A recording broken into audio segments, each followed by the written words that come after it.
Zoom calls, but this, I think, is the biggest one. So thank you all for being here. It does kind of feel like we are at either a big celebration at a wedding or something exciting with lots of dear friends drinking wine. So it's just an honor that you're actually all here to listen to me. I can't believe it. Thank you very much. Let's go ahead and start with this nice presentation that Jorge has prepared. What we wanted to do was tell you a little bit about Mendoza, about Argentina, about the different regions. And I think that at some point, if I talk too much, Jorge, please mute me, because I tend to talk a lot. But that's fine. Or if I talk too much, just drink more wine. Yes, very good. So our family winery was founded in 1902 by my great-grandfather, Nicola Catena, who came from Italy, from Le Marche to Mendoza with the dream of having his own vineyard. And so he planted his vineyard. He had a bunch of kids. His son kept on farming with the family winery. And then it was really my father who traveled to the United States. He studied at Columbia, and he went to the Napa Valley in the early 80s. And he saw that the Californians had this crazy idea to challenge the French. The French had been for centuries the only ones who could produce great wines, according to the experts in the world. And the Californians were saying, hey, we also want to be among the best of the world. And I think that looking at the great wines of the United States, you can say that the Californians made it, and many other regions in the US. So my father was in the early 80s visiting the Napa Valley, and he said, well, if the Californians think they can do it, I'm going to try to do this in Argentina. And so he went back to Argentina after the military government left and there was a democratic government. And he basically started studying everything about the soil, the climate. And really after that, what my father likes to say is that he basically got lucky, because you can have all the dreams in the world about making a great wine. But if you don't have the right terroir, the right combination of soil, climate, and plant selections, the dream is not going to come true. So this is really, the story of these wines is based as much on hard work as on a bit of luck, like I think most of our lives. So Jorge, actually, will you go back to the image of the Google image? Yeah, so actually, I like this thumbs up thing. Can everybody who's been to Argentina do a thumbs up? Can we do that? Or is that going to be too many thumbs up? Argentina? I need to remove the chair. Okay, well, I'm doing a thumbs up. I've been to Argentina. So if any of you have not been to Argentina, I really do hope that you will come. Right now, the winery is closed to visitors, but I know that hopefully in less than a year, we will reopen, and you're all invited to come and visit us. It changes. Oh, I see a thumbs up from Agustin. Thank you, Agustin. You will be able to come and visit us. And it really changes everything when you go there and you see the mountains and you feel the cool evening breeze and you feel the sunlight and you look at the soils. That's when you really are able to grasp why we can make these, rich, aromatic, really elegant and balanced wines. So Mendoza, as you see in the map, is that, the area highlighted in yellow. So all the way across in the Atlantic is Buenos Aires. I think somebody is showing a little light there, but Buenos Aires is on the Atlantic, and then on the other side of Mendoza is Chile. And really their wine regions are right across the Andes. It's literally only 30 minutes on a plane and about a 6-hour drive, unless you get stuck in customs, to go to Chile. And I hear a laugh because everybody that has done that drive gets stuck in customs. Indeed. Yes, but Mendoza, many people think of Mendoza as, let's say the Napa Valley. Mendoza is more like a state, and it is a state. We have provinces. Oh, hello, Krista. We have provinces instead of states. And the province of Mendoza is where 70% of the wines in Argentina are produced. It's the most important region. And it has this incredible climate because it's right by the Andes Mountains, which means that it has this beautifully drained soils. It has, never-ending sunlight, and it has the cool climate that comes from the mountains and the altitude. And this is something that is very hard to understand until you come to Argentina, because most people, when they think of Latin America, they think of warm climate. And I love that because, we're warm people. I also like beaches, but don't go to the beaches in Argentina. They're terrible. The beaches are much better in Brazil, and even in Chile. Chile has really good beaches. But what we do have is this cool mountain climate in Mendoza. And as you go further south to Patagonia, we have, snow. Well, even in Mendoza, we have snow in the Andes, and many times in the vineyards in the winter. We have penguins and whales and all the things you associate with cold weather. So let's look at the next slide. So the next slide, Jorge. 1 second, I'm sorry. No problem, no problem. There you go. Okay, so you see, Argentina down below, and then this the big picture you see in the center is an excerpt from Mendoza. So if you think of, what's the equivalent to, Napa Sonoma, it would be one of the regions within Luján de Cuyo or within the Uco Valley. So even the Uco Valley is a fairly large region. It would be like a combination of Napa and Sonoma. It's quite large. And,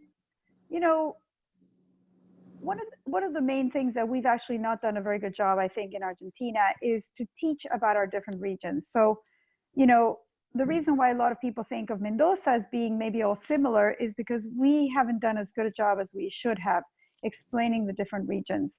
And really, a Malbec that comes from, a region further north or further west where it's higher in altitude, or further south, will have a completely different flavor. And that's why it's so fun what we're drinking today, because we're going to drink a blend of different altitudes, and then we're going to drink a wine that comes from one district all the way south in the Uco Valley. So to orient yourself, all the way at the top of this little drawing is the city of Mendoza. The city of Mendoza is not at very high altitude. It's around 2,700 feet elevation, which would be very high for many wine regions. In California, that would be a high altitude vineyard, but it's not very high in Mendoza because the higher regions are further towards the mountains or further south. And in the city of Mendoza, it actually snows very rarely. It's kind of an event when it snows. It's warmer. It's cold in the winter. You have to wear gloves and a big jacket. But in the summer, it's quite warm and very sunny. And it's just such a beautiful city. And you can stay there and visit all the surrounding vineyards. Then if you go further south, when you go south, remember in Argentina, south is colder. And as you might know, I live going back and forth between California and Mendoza. And I still think of south as colder, even with all the years that I've been living part-time in the US, because those are things that, you learn as a child, and it's hard to change that in your brain. But, in Argentina, south is colder. So as you go south from the city, you also go higher in altitude because the mountains curve inwards. And then you go to a region called Agrelo, which is part of Luján de Cuyo. So Jorge, go back up to the previous slide. Oh, you want to go to this one? Okay. Is that okay? I would still stay in the map because I'm going down south. I'm moving southward. Okay. Go back to the map.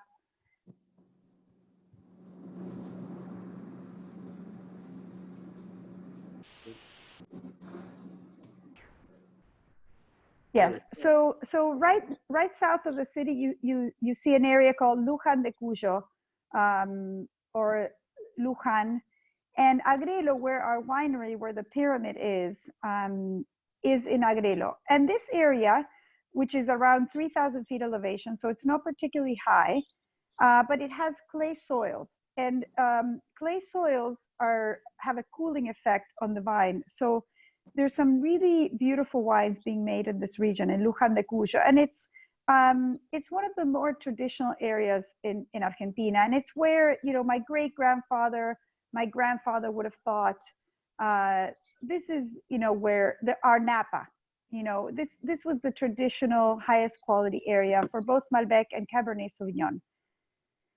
And then if you go further south, you know, where you see the darker brown and the pink, that's the Uco Valley. And the Uco Valley in altitude ranges between 3,000 and 5,000 feet elevation, and it's a little cooler.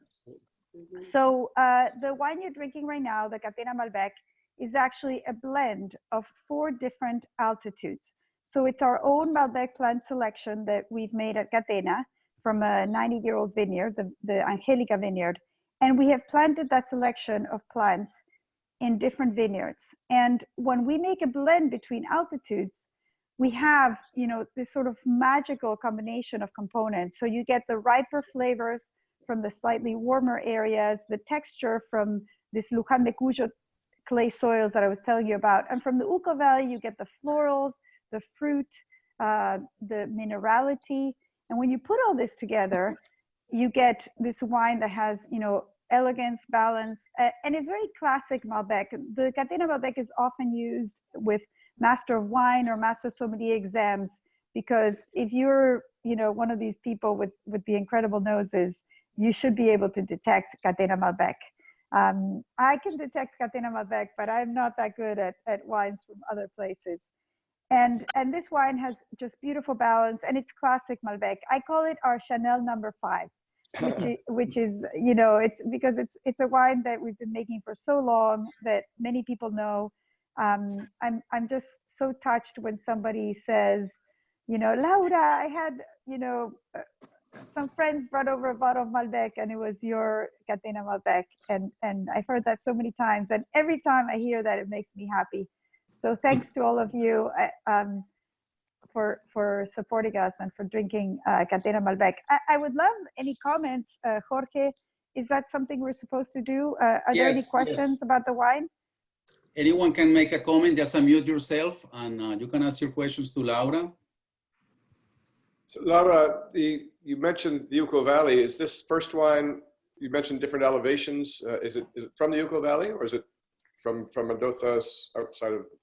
That's a very, very good question. So this wine has about 40% of it comes from the Luján de Cuyo area and Maipú, which is right next to it. And then 60% comes from 2 vineyards in the Uco Valley. One in Tupungato, which is all the way to the west, in Gualtallarí, which is a sub-district of Tupungato, and one all the way south from La Consulta, for a place called Altamira inside La Consulta. So actually, some of the grapes that go into this blend are from the same region as the next wine we're going to have. So that's actually also kind of fun about what we're doing today, is that you're going to taste, you know, the blend of different altitudes, different regions, and then you're going to have a wine that's actually from one of the regions included in the blend. But very good question. Thank you for that. A second question, my understanding is the Uco Valley really only came into prominence probably in the last 15 years in terms of at least wines being identified as such in North America. Has your family been in the Uco Valley longer than that? Yeah. Yes. So that's also a very good question. So when my father first started his quality revolution, you know, he thought that probably the best Malbec was going to come from Luján de Cuyo. And that's where our vineyard, the one that's about 90 years old, where we got our Malbec selection, is located. And, you know, that was the traditional area. That's what everybody thought. But then my father actually had a tasting that I was at, because I would go to France with him as his translator in the late 80s. This is when I was, you know, all medicine. I just finished medical school. I was going into my residency, but my father would invite me to go to France with him. And, you know, you don't say no to your father when he invites you to go to France, especially my father and I have such a great time together. And I think this was his little ploy at getting me interested in the winery. But at that moment, it was just, you know, let's go with Dad to taste wines in France. And one time we were sitting with a friend of ours, Jacques Lourton, of the Lourton family, and we had brought a bottle of Cabernet Sauvignon from the Luján de Cuyo area.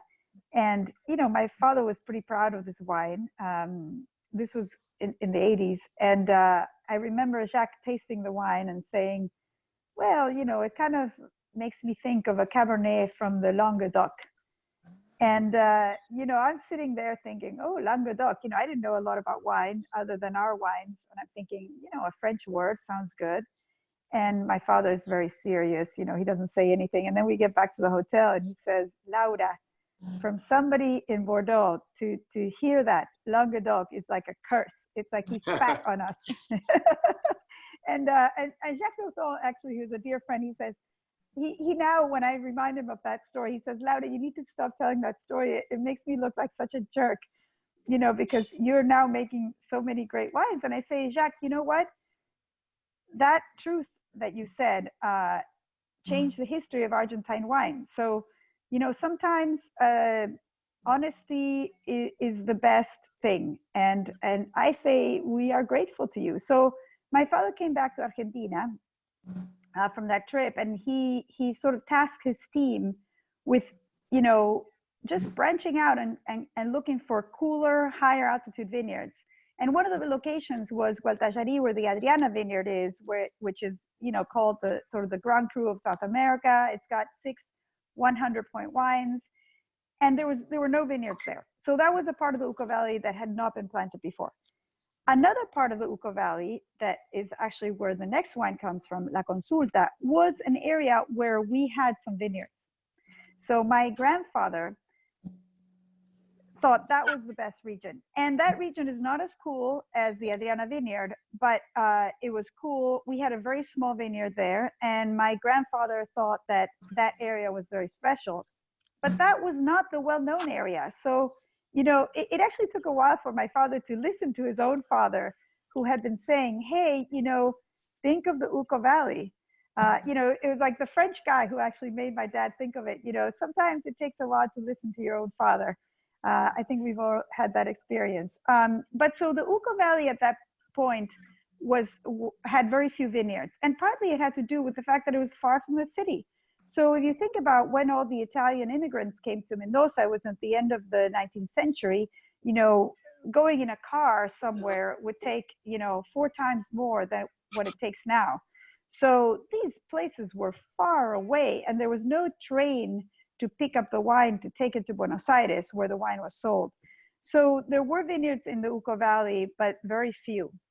And it wasn't until, people like my father realized that cool climate and the soils in the Uco Valley were so relevant for high quality that it became more developed. So the statement you made about it being a newer region to acquire prominence is absolutely true. But there were some old vineyards there, and there still are some 100-year-old vineyards there, but much fewer than the vineyards in Luján de Cuyo. But today there are more vineyards in the Uco Valley than in Luján de Cuyo, because of what's happened over the last 2 decades. Yeah, very good question. Laura, I have another question for you, if you don't mind. You mentioned that you are using grapes from the different districts there. How often, or do you change, or do you blend these yourself every year with a different proportion of grapes from the different regions, depending on the crop? I'm just curious how you approach blending these grapes every year. Yeah, so that's also another very, very important question. So, this is sort of the eternal wine question. Do you want a wine that reflects a sense of place and is different every year according to the vintage, and it tastes like one particular place? Or do you want to, keep some sort of uniformity in the wine so that people taste it and say, absolutely, this is Catena Malbec. So when you have different components that you can blend, you can take more grapes from one area that did better that year. We have problems with frost. Sometimes we get too much rain in some places. For example, if it's a rainy year in Luján de Cuyo with the clay soils, it can be a disaster because the clay absorbs the rain, and then that region is not going to be so good that year. So when we make the blend, we do use the same parcels in the vineyards, but we might use more or less of a particular region depending on the vintage. And we're not looking for the wine to taste identical to the year before, but we're looking to create the wine of the best quality for that vintage. And it might mean that one year we use, 25% from Tupungato, and the next year we use 15%. And so this is our way to make the best wine we can make from those 4 different regions in an individual year. And when you're taking wine from only one region, you might see more imperfections. You might see the vintage reflected, more strongly. And then some years you might have a wine that's not as good. So that's the balance, and it's what all winemakers think of. Okay, question. Laura, Yes. we're drinking the 2017. Can you talk about how Malbecs age and how long you can cellar them for? Yes. So this is another eternal question, actually, between my father and I. So when my father started his whole revolution in Argentina, most people thought, if there's going to be a wine that's going to age well, it's Cabernet Sauvignon. Honestly, they didn't know the amazing history of Malbec that I'm going to tell you soon. It's on the next slide, because Malbec actually in Bordeaux was known as a variety that could age really well. But at that time, when my father started his whole revolution, most of the Malbec vineyards were abandoned and had been replaced by more productive varieties, the criollas. These are, sort of the Jesuit grape that was brought to Argentina, and that it made, like this really light, drinkable wine. So a lot of these Malbec vineyards have been abandoned. Nobody knew if Malbec could age because Malbec had not been made in the traditional French winemaking style to be aged. And that was a big question. Today, I can say with confidence that Malbec can age as well as Cabernet Sauvignon, as Pinot Noir, if it's well made, especially from some regions. So I think warmer climate Malbec ages less well than cool climate Malbec. It probably has to do with the tannic structure, with the acidity. It's actually something that we're studying. We're doing a 10-year study of how Malbec ages, and we started about 3 years ago. So in 7 years, we can have this tasting again, and I can give you a little more data. But I think Malbec can age really well. I'm drinking the Catena Malbec, the 1996 is incredible. There's not a lot out there. If you can get a hold of a bottle, or any of the Catena Malbecs from the 1990s are incredible right now. So yes, it can age, but depending on the vineyard or the region, it might age better or worse. Yes. Laura, are you going to guide us through the tasting of the wine? What we are supposed to smell and taste and all that? Well, let me do that. So I have to admit something. I can guide you from memory, but I actually am, I'll tell you a funny thing that happened to me. So I was supposed to get the wines delivered, and then I didn't want Maria, who works locally in California, to have to leave her home to bring me the wines because I didn't want her to put herself in danger. So I ordered the wines online, but I used my husband's account, and they were delivered to a friend of his. True story. So I am actually drinking Malbec Argentino, a different wine than you are drinking. However, I know the wine, the Catena Malbec 2017, like I know my children, so I can talk about it.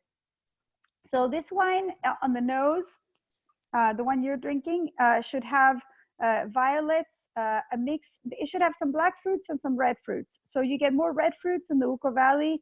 You get more black fruits in the Luján de Cuyo area where some of the wine comes from. Oh yes, Jorge, go to the slide with the mountains. Yes, so can everybody see this slide? So this is a slide that shows you the different components that you are going to get from each region represented in the Catena Malbec. So if you, here, I can't see this on my phone, but I have it on the presentation here. I just want to make sure I don't,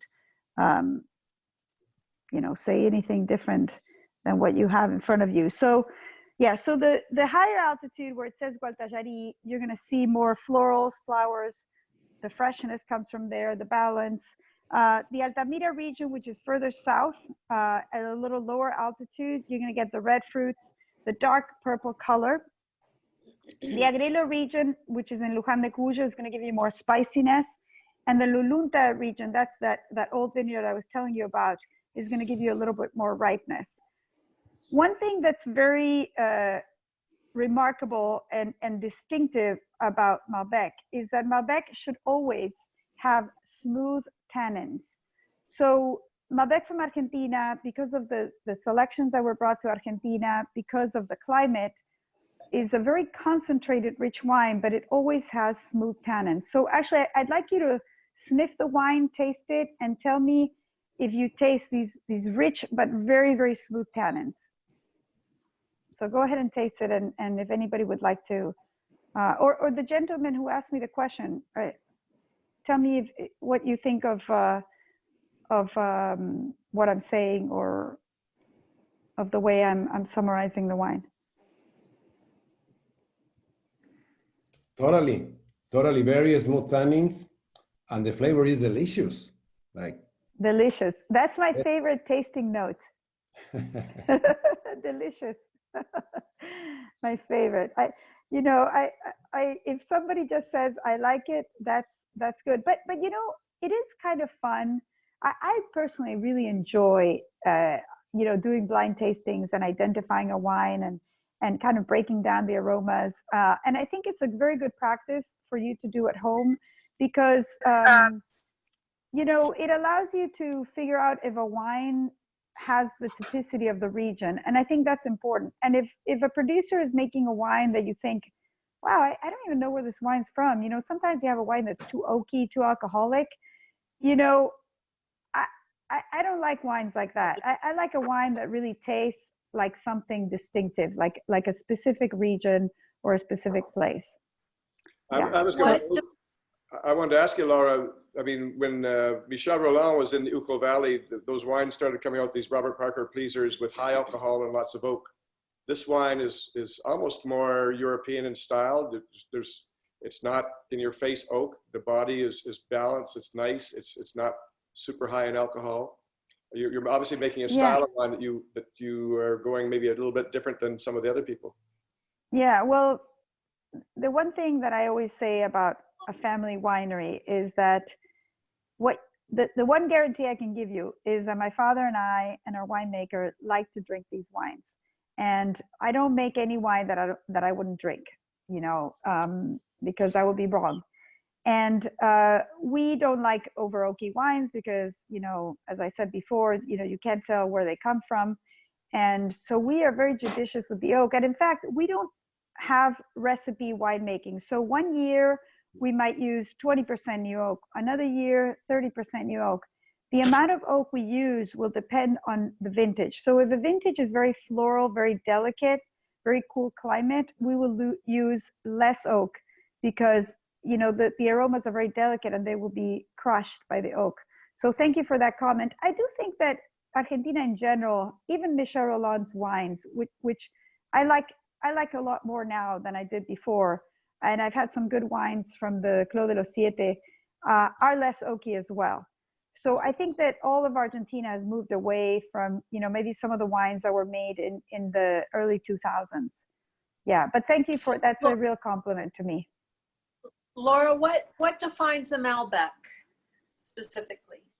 So,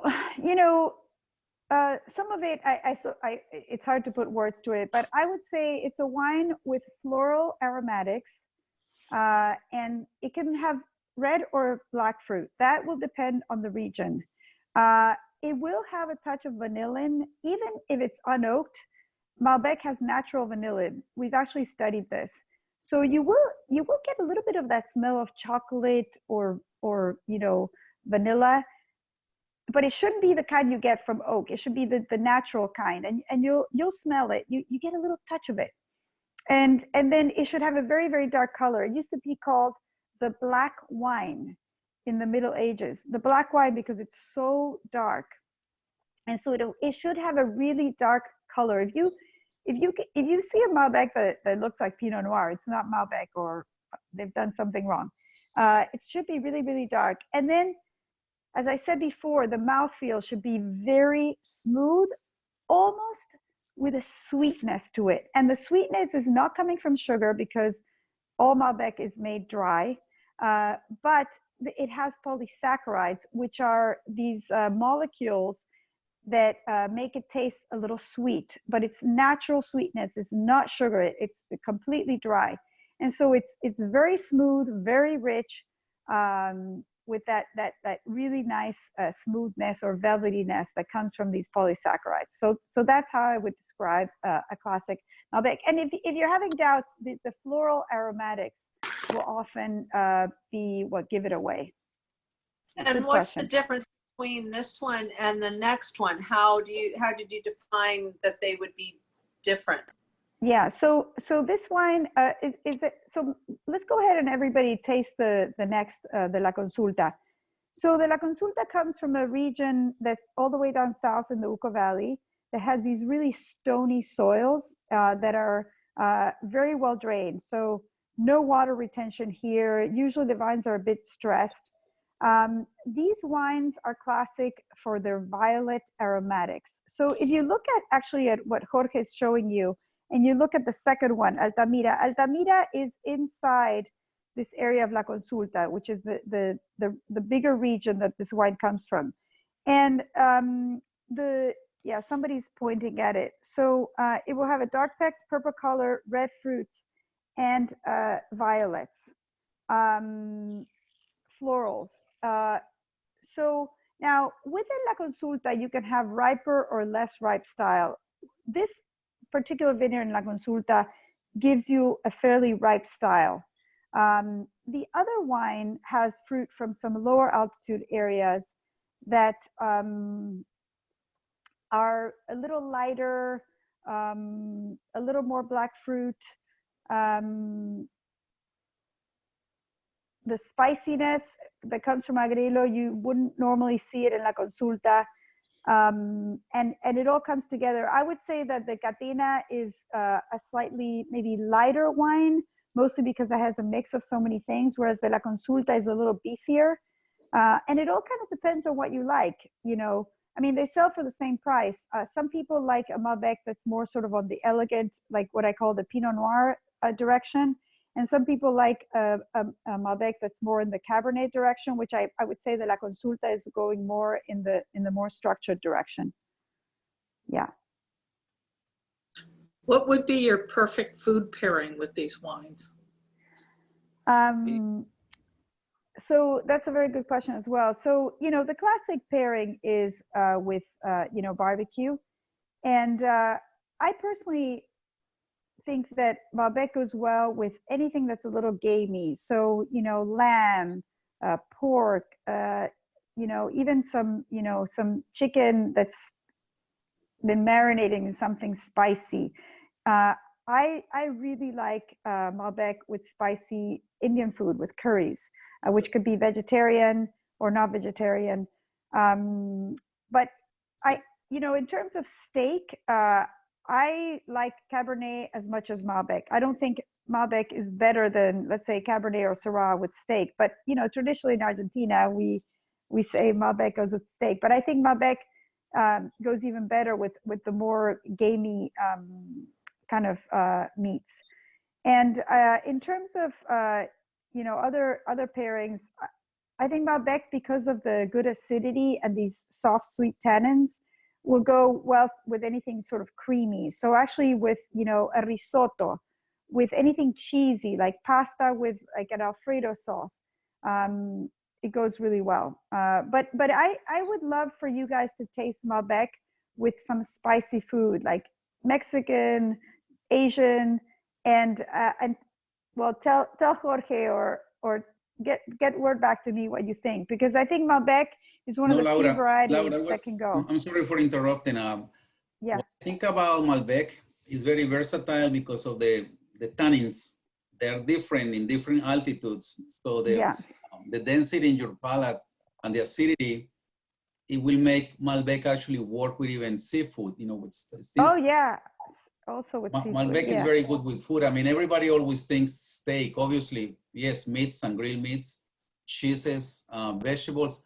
Believe it or not, I have never seen so many beautiful vegetables like in Mendoza. I mean, we all think about steak or sausages and things like that, but I mean, you have a garden. I mean, you have a vegetable garden in your house there. Yeah. It produces vegetables all year around. And, you know, calabaza with Malbec. I mean, we have done all these different tastings. They're really amazing. Yeah, actually, many of you probably don't know that there's a lot of vegetarians in Argentina, which sounds shocking to most people. But what we do is we put a lot of vegetables on the grill, and then that goes really well with Malbec. Like Jorge said, we have very good vegetables and fruits. Mendoza, because of the poor soils and the well-drained soils, is also a very important region for high-quality organic fruits and vegetables. And I don't eat anywhere as well as I eat in Mendoza because, you know, it's the garden is right there at the house. And there's also, you know, because it's so dry, you don't have a lot of problems with, you know, rot or any other problems. Everything ripens fully. And yeah, the fruits and vegetables in Mendoza are incredible.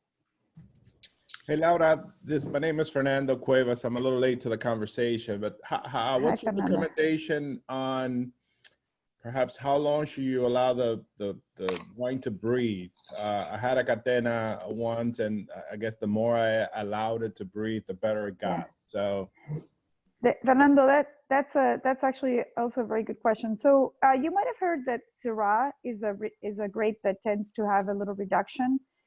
Reduction means that the wine is kind of tight when you open it, that, you know, the aromas are kind of muted. And Malbec, when it's young, can have that same issue. And actually a really good Malbec should be a little tight when it's young. If it's too opened up, it's probably not from one of the better regions. So I actually often, you know, open up my wine earlier and even decant it, my young Malbecs, because they often need it. So the comment you made that a Malbec might last for a couple of days if you just put the cork in. If you want it to last longer, put it in the fridge. It's true. Yes. And you know, there's a bunch of other questions, but they went by very fast. Jorge, are you able to see all the other questions that people were sending? Yeah, I'm answering some here. Sorry, I want to make sure that everybody feels loved. No, we have no, Laura. When we set up this meeting early enough, we send the link a little too early. And right now it's only allowing 100. We had over 200 people. So what I'm doing is trying to, I'm getting a lot of people on the email, and I promised them that I will send them the link with everything to the emails. Good. So some people could not get into the meeting because of the limitivity. Okay. There's somebody called Paola and Laura that are planning all kinds of good things. I want to say good job. Jorge, can you send the people, the 100 people, the 100 lucky people? Obviously, you're working with a PowerPoint presentation here. Would you be prepared? Or yes, I have. I will tell you my email, or we have it already, I believe. And I will send it to you. Okay. And I will send you even more information, some links that we have from the winery that it gives you very good information. We're trying to do this again in a couple of weeks, so don't worry about. I mean, yes, contact me. Sure. Thank you. Laura, I have some questions, if I may. So you mentioned some different soils in Luján de Cuyo and in Valleduco. And in your book, Vino Argentino, I think you talked about how the family was doing, or was partnering with the other wineries to do a giant soil analysis of Mendoza. And have you been able to get any results yet of kind of what some of the bigger differences are with soils and their effects on different grapes? I know altitude is kind of the big topic that we know of now, but has the soil research been kind of coming in? That is such a fantastic question, and we even have a slide on it. So Jorge, can you show the slide on the soils? Because had I not gotten this question, I might have actually forgotten to talk about this. So Jorge is getting the slide, not this one, it's the one, there you go. Okay, so this is a soil profile from the Andes Mountains to the winemaking region. And you see these alluvions, these little sort of, you know, kind of, you know, things that come out of the mountains. That's where most of the vineyards are planted. So the geology of Mendoza is extremely important for why we can make great wine in Mendoza. And if you imagine, 150 million years ago, the Atlantic plate and the Nazca plate crash against each other, west of where the Andes are right now. And then they're kind of pushing on each other for a couple million years. And about 60 to 40 million years ago, they start going up and forming the Andes Mountains. So this whole area was covered with ocean. Then as the Andes come up, there's several ice ages, they're covered in ice, and then the glaciers start melting.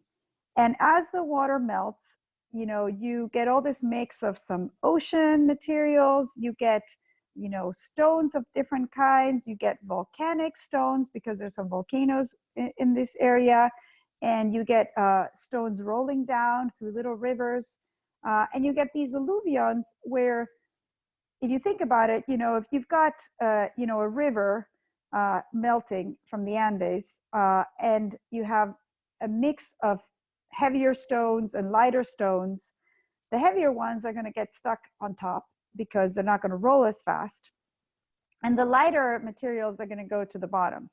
So if you see, I don't know if you're able to see, there's in Spanish and English. So the heavier stones are going to be up on top, and that's what you see in the soils of La Consulta, the different wine, the second wine. It's these big gigantic stones. They're all covered in calcium carbonate, which is the component of limestone.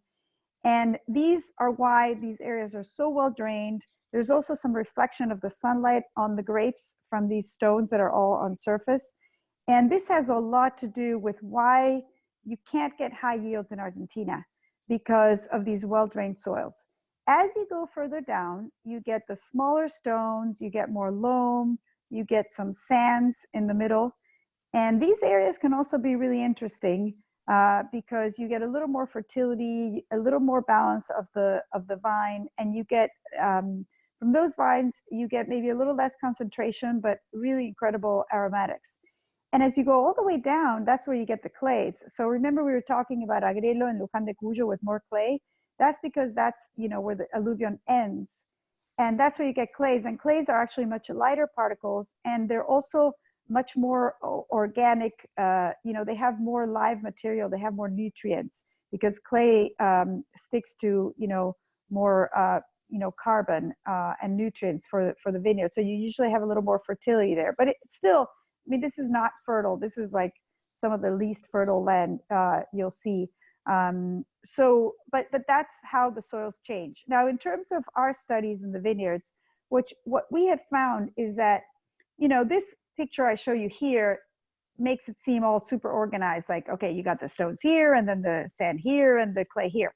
But it's actually much less organized than that. Like, you get one little river that went left because there was an earthquake, and then there was a volcano. So within the same vineyard, you might find different proportions of loam and sand and clays and stones. And these form the parcels within each vineyard. So the work that you referred to has been not just characterizing general statements about regions, but actually studying specific vineyards in depth, so that we can understand why, this region, this part of the vineyard over here, this hectare over here is so floral, so, light, so mineral. And then you walk a few feet and you get this other part that's more concentrated and more alcoholic. And why is that?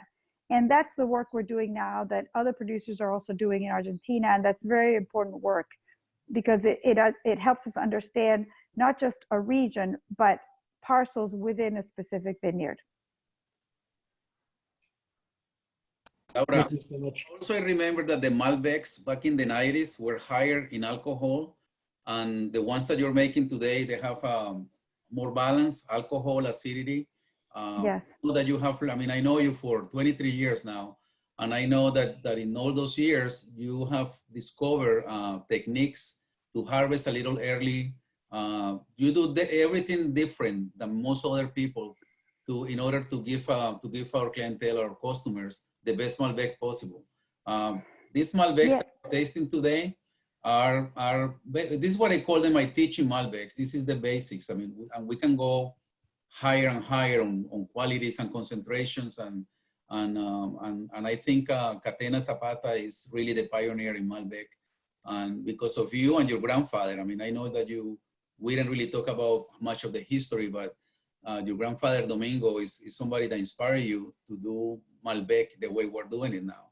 You told me once that it took your family 102 years to reach the beautiful vintage of 2004 when you created the great Malbec Argentino and all those wines. Yeah. Well, I mean, I think as a family, we're always learning, and that's why I think families make the best wines, is because you're not thinking short term. You're always thinking of, how can I make better wines? And if it takes another 20, 30, 40, 50, 100 years, hopefully there'll be a family member with the passion to work on it. So thank you, Jorge, or my daughter, or my niece. Yeah, they're already there. I mean, your son and your daughter, they're already there. Yeah. Well, we'll see. We'll see if they're as hardworking as the ones that came before. Oh, and there's a picture of my dad. So this is my dad and me. We're walking in an olive orchard that is actually right in between a vineyard. And my father likes olive trees because they're Italian, and he grew up in an Italian family. And somebody's asking about the medicine. I'm going to give you a little bit about that in a minute. So my father and I have been working together since I used to go to France with him, and then I started the Catena Institute of Wine to study the soils and the climate. And I can't think of anything more fun than working with my dad. We use what we call the Socratic method of debate. We definitely don't agree on everything, but we will have a discussion, and whoever wins the argument, that's what we end up doing. And we really don't fight. And I'm a fighter. He's very chill, but I'm spicy. But with him, it's impossible to fight because he's just so intelligent and so loving and such a great listener. If the one thing that I did not inherit from him is being a great listener, and he's my hero, and I'm always learning from him, and hoping to be as great of a person as he is. So about the medicine. So I practiced emergency medicine for 30 years, my last 10 years in pediatrics. And actually my father turned 80 last year, 2019. And it was kind of a birthday gift to him, because he's never asked me to stop working as a doctor, because he said that's something that I had to decide. And so I was transitioning to work at a homeless clinic that is in my neighborhood in San Francisco. I was all signed up to go, and then they closed it because of COVID. And actually the pediatric emergency is very slow right now, because nobody's taking their kids to the hospital because they're scared that they're going to get something. So I'm very busy, mostly keeping the staff of the winery safe right now. It's it's not easy to produce wine and keep people safe.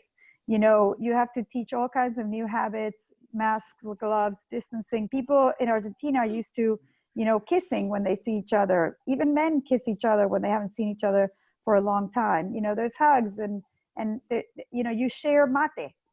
So our culture is one of being very close to people and touching people a lot, which is, the opposite of what we need to do right now. So I'm spending, every day educating, talking to people, looking at the protocols, and, trying to keep our staff safe. And that's actually a very big job. And I owe it to all these families that have worked with us for so long. Yeah, that's what I'm doing these days. And hopefully when the clinic opens up, I will be able to continue as a volunteer doctor, which is what I've always wanted to do. So that's the doctor question there. Hey, Laura. Okay, I have a different. Oh, sorry. Go ahead. I have a completely different question. When you walk into your winery through those huge doors, there's that gorgeous barrel room. Do you actually use those barrels, or is that decoration? And then the second question that I have is the Zapata wines are obviously much more refined, but when you compare these wines with the Zapata wines, what do you see as the things that make the difference? Yeah, so every barrel we have at the winery is used. I'm not sure, are you talking about the ones when you go into the winemaking part of the winery? Oh, no, I know, when you the walk one, in, the when circular, the semicircular. when you walk in your front door, you Yeah. have like the best barrel room at just about any Okay. winery. All those barrels Yeah. are lined up and Yeah. they look stunning, and you have them carefully Yeah. painted or stained in the center where the bung is. And anyway, that Yeah. was my question. You actually No, use we those definitely, barrels? we use every single barrel because you have to. The barrels are money. So absolutely, we use them. And in fact, that room is very hard to keep cool because we have so many of the visitors coming in and out. So but I've always thought it was important that we have wine in those barrels, and that's why we keep the temperature perfect for the barrels. So yeah, we do use that area, and it is beautiful. I never get tired of looking at it. And you asked about the difference between the Catena and the La Consulta, and yes, the Nicolás Catena Zapata, the Malbec Argentino, there are wines that are just a bit more concentrated, richer. My view on wine and concentration and price is that my moods change, and it's almost like when these days hanging out at home on the computer, I'm very comfortable in those leggings things that us women wear, and I'm just in leggings. I don't want to put a nice dress on. I put this nice jacket on just for you guys, but I've got my leggings. And then there's other times like when it was my father's 70th birthday that I managed to get a hold of after months of 1939 Latour, and we drank it at a restaurant, and it was glorious. And that moment required a wine that was super special, like it would have been the Nicolás Catena Zapata or one of these top wines. But so I think that a big difference is the concentration of the wines, the texture. That in the more expensive wines, there's more of it. But personally, there's some days where I don't want to drink wines like that, and there's other days where I do. For ageability purpose, I think those more expensive wines will probably age much longer. So we're talking about 40, 50 years, no problem, maybe 100, I'll never know. So I can promise you anything. And I think the Catena, probably, I would drink it within the 10, 15 years of production. So Laura, Indira asked me about the slide that is right now there. Can you tell? Oh, yes. Okay, so we get a call about 2 months ago, no, maybe 3 months ago, from Drinks International that we are in the list of the top 50 wine brands in the world. And we're super excited, top 50 wine brands in the world. And then, a month later, they call us and tell us, well, actually, you were voted #1, Catena, our little Catena from Argentina, our family winery, #1 most admired wine brand in the world by Drinks International, who does this survey through Wine Intelligence, which is this very serious wine and alcohol research organization in UK. And they survey wine specialists, so the wine trade in 48 different countries. And they come up with this list. And, previous #1 winners have been Torres, Penfolds, Margaux. And here's our winery, #1. And we were going to be at this huge celebration, big party, where we were going to get awarded the #1 position at ProWine. And ProWine is this event where if you sell wine outside of your own country, if you export, you go to ProWine because that's where everybody goes. And this was in Düsseldorf, Germany. It was going to be middle of March, and obviously it got canceled. And so we didn't have our party, but we have this award, and I'm glad that you're here so that I can tell you about it. So, it's one of these things, we didn't think it was appropriate to do some big celebration, and how could we? But we did do something very special, which is that we called all our importers around the world, and we sell wine in 65 countries around the world.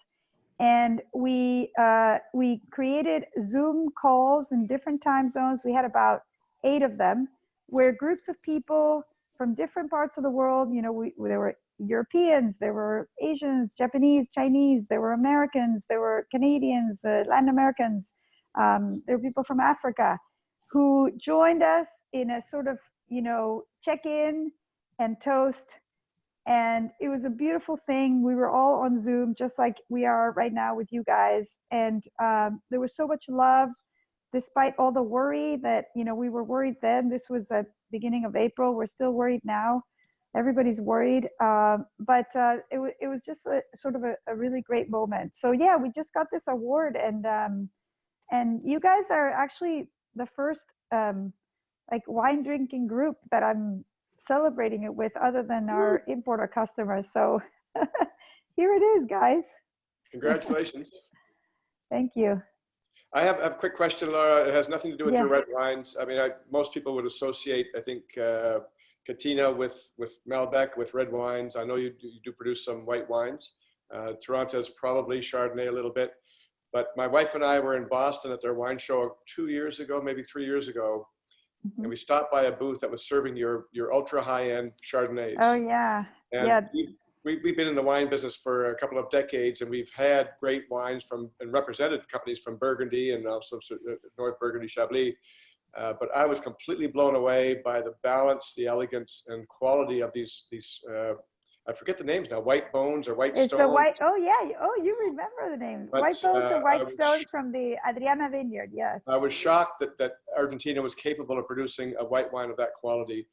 What's the production like on those wines?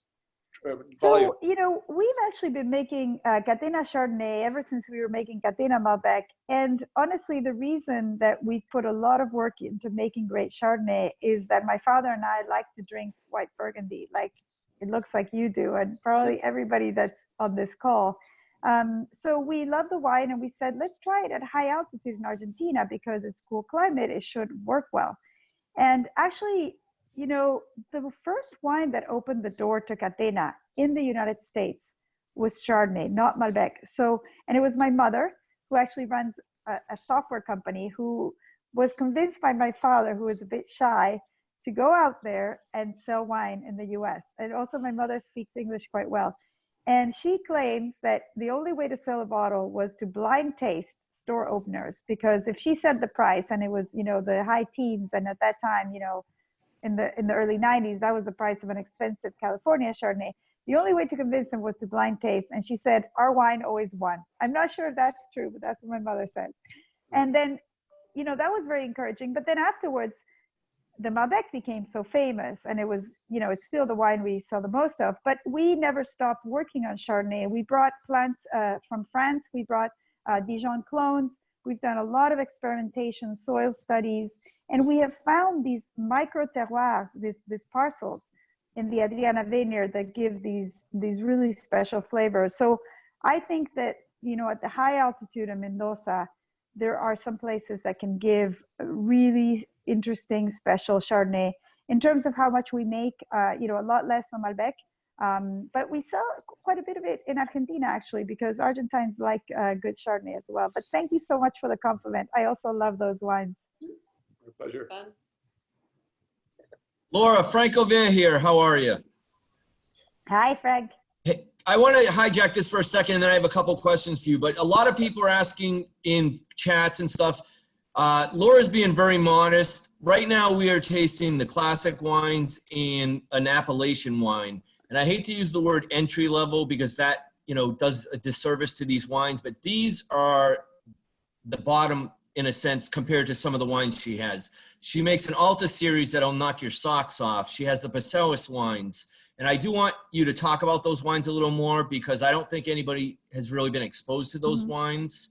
And when she talks about the white stones and white bones, if you drank those blind against Burgundy, you wouldn't know what you were drinking. You would think you're drinking Burgundy if you tasted Laura's Chardonnays. One of the things about the Catena family is these wines are made to compete on the world stage.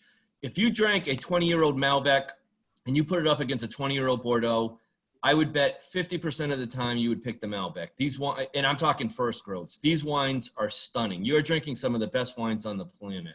But can you please talk about Alta and what you're doing with the Parcellus series as well? Yeah, so thank you, Frank, for your words. You know, my father's objective when he went to California and he came back to Argentina was to make Argentine wines that could stand with the best of the world. And, you know, we just got this award, but we've had something that seemed even more monumental, which was we were the first winery in South America to get 100 points from Parker. And we now have 6 100-point wines from various critics. And, you know, that also, you know, I would have not believed you if you told me when I started working with my dad in the 90s that someday we would have a 100-point wine. I would have said, you know, you're crazy. But, you know, again, I go back to the luck factor. And Frank, that's important. You know, we do work really hard. We study the soil, we study the climate. We have such a great winemaking team, viticultural team, you know, all people that are incredibly devoted to our mission of making Argentine wines that can stand with the best of the world. But we also have this incredible terroir, this cool climate, sunlight, these well-drained soils. And we've developed the, you know, the knowledge about, you know, these parcels within these vineyards. And that allows us to make wines like Catena, which is, you know, historic rows within our vineyards, blended. Wines like, you know, the Cabernet, and the Nicolás Catena Zapata, which is a Malbec Cabernet blend. The Adriana vineyard that I was telling you about, where these 2 Chardonnays come from, the White Stones and White Bones. And, you know, we have 3 single parcel Malbecs from that vineyard as well. But I want to finish with one thing, because I think we're maybe up on the hour. I would like to, Jorge, can you go back to the slide about Malbec history? Because we've had 2 really great pieces of luck, our family and our country. And one of them is the actual terroir, you know, the soil and climate combination that Frank, you know, thank you, Frank, makes these wines that I agree with Frank, that our wines today, the wines we're making from these special vineyards, you know, are at the level of some of the best in the world. But another piece of luck that we've had is that Malbec came to Argentina. And Malbec is one of the oldest and sort of most storied varieties in the world. And it literally almost went extinct and then resurfaced and was reborn in Argentina, you know, a lot because of my father's efforts. And if you look at this slide, you know, Malbec dates back to Roman times. You know, the gladiators, as they walked through Gaul, they saw Malbec. Then it was really famous at the time of Eleanor of Aquitaine, the famous queen with the court of love. That's when they called it the black wine. She brought it from France to England, and then it got, you know, distributed all over Europe. And it was very well known. And then in Bordeaux, at the time of the 1855 classification in the middle of the 19th century, it was more widely planted than Cabernet Sauvignon. So Malbec was like the grape. It was so famous. And that's why when the Argentine government hired this Frenchman to create, you know, a higher level industry in Argentina, we've been making wine since the 16th century, but now the government had decided, you know, we need to make great wine in Argentina. This Frenchman brought Malbec, Cabernet, all kinds of stuff, but he brought Malbec to Argentina because it was considered, you know, the most important grape in Bordeaux, which was the most important region. Then after phylloxera, that louse, that, you know, pretty much almost, you know, finished wine forever. You know, if it weren't for the American rootstocks, we wouldn't be drinking wine today. When that happened in Europe, Malbec is very susceptible to cold weather, which they had the little ice age in Europe. In Argentina, we have cold weather, but we have sun. So Malbec does okay in Argentina, but they didn't replant it because the yields were too low in Europe. So Malbec, literally, had it not been brought to Argentina, it would be gone.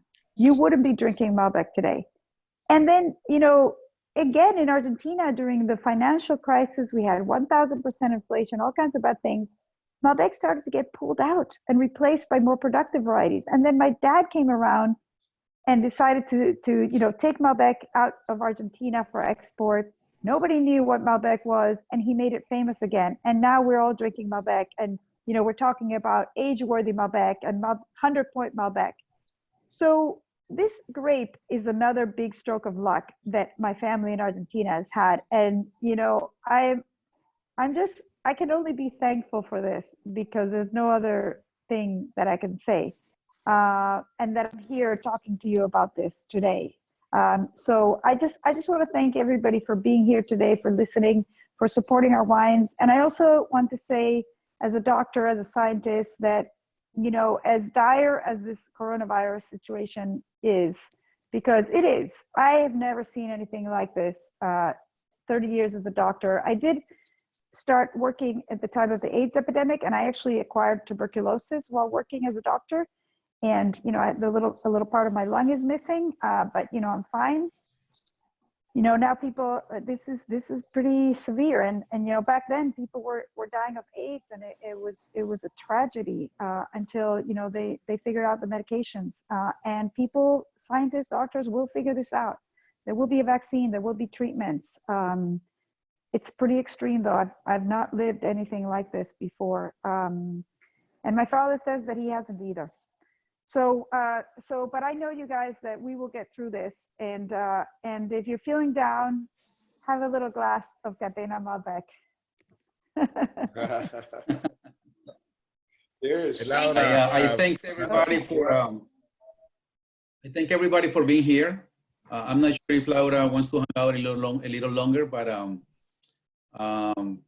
really I know we can do more of this. We can say salud. Thank you, Laura, for all the explanation. We can have as many tastings as we want. We got plenty wine and many topics. Thank you, everybody. Gracias, Thank you Laura. so much, Laura. Gracias, Laura. Stay safe, Thank everybody. you. I love you guys. Enjoyed Thank you. For everyone who enjoyed this, Thank you. if you go to abcwest.com/events, you can find more tastings like this for the next few months while we go back to normal. Thank you for a wonderful presentation. This was fantastic. Thank you, dear. Thank you. Thank you. Thank you, dear. Bye-bye, everybody. Thank you. See you soon. Bye, George. Thank you. Thank you very Stay much, safe. everybody. So my thoughts are, Thank Stay you. safe. Stay safe.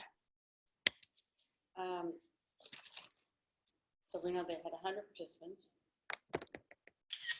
So my thoughts are,